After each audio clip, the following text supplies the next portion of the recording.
Bart on the Road is one of those episodes that starts out kinda slow, but once they get going, it gets really, really good. It's kind of a slow burn, you know? The first act is very expository, just kinda putting characters in the right places and setting things up.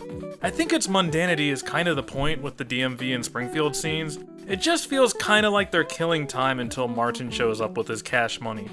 I do like how eager and willing Martin is to offer up his $600, almost like it means nothing to him, just so he can buy a few days of friendship. Kinda sad, but I kinda dig how matter-of-fact he is about it. You get the feeling that Martin is gonna be one of those dot-com millionaires who throws away money on gold-plated pools and stuff. I also like how spontaneous and unorganized the trip is. That they have this fuzzy idea that they just want to go away and have fun, but not be mature or responsible enough to actually plan things in detail. It's kinda like how I plan trips, actually.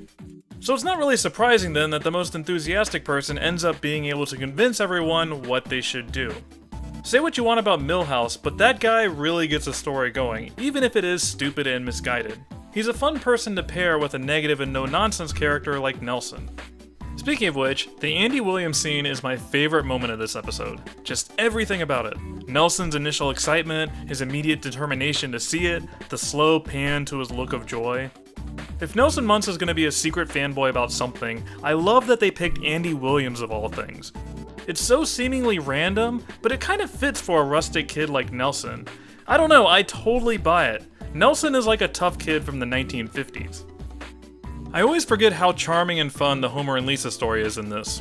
When I think Bart on the Road, I think of them knocking over the Sun Sphere, not a Homer-Lisa story like Lisa the Greek or Lisa's Pony.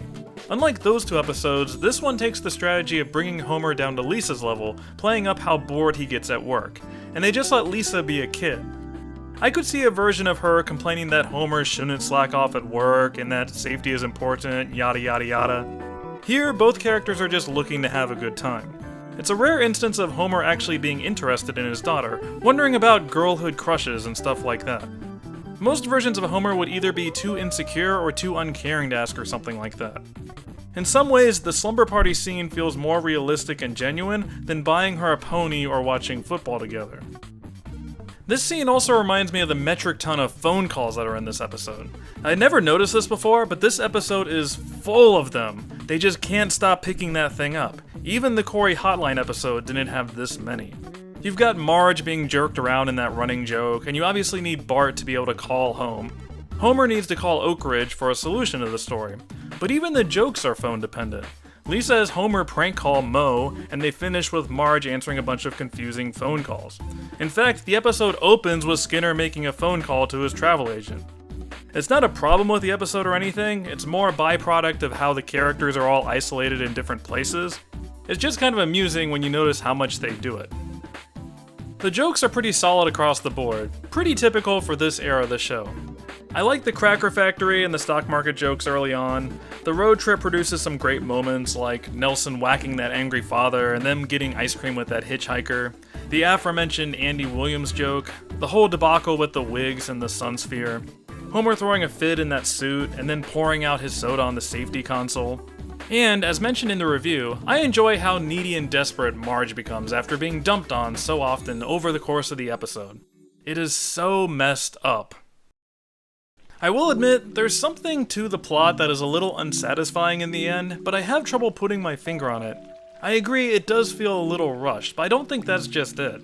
I like the angle that Homer and Lisa are conspiring together to keep a secret, but the ending feels less about their connection, but more about how Marge still feels good about her son. It does sync up with her running joke, so it's not like it's completely out of nowhere, but I don't know. The Marge and Bart connection wasn't really a major theme of the episode. It kind of feels like they ran out of time juggling everything else, and this was the most efficient way to wrap everything up. Before I forget, I want to give a special shout out to the animation of the 360 rotation shot of the car.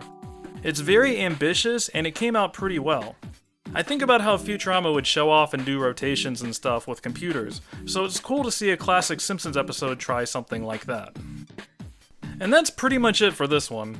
Bart on the Road is a good, solid Season 7 entry that manages to be insightful and funny while avoiding all the pitfalls involved with the travel episode. It's definitely the far and away definitive spring break episode for the show, although that's not really saying much. Maybe the moral is that going somewhere quirky or unexpected like Knoxville is the way to go. It kinda makes me want to do a Simpsons pilgrimage and see the real life Sunsphere, just to say I've done it. Maybe I'll throw a rock at it and see what happens. It worked out for Nelson Muntz. Well, kind of.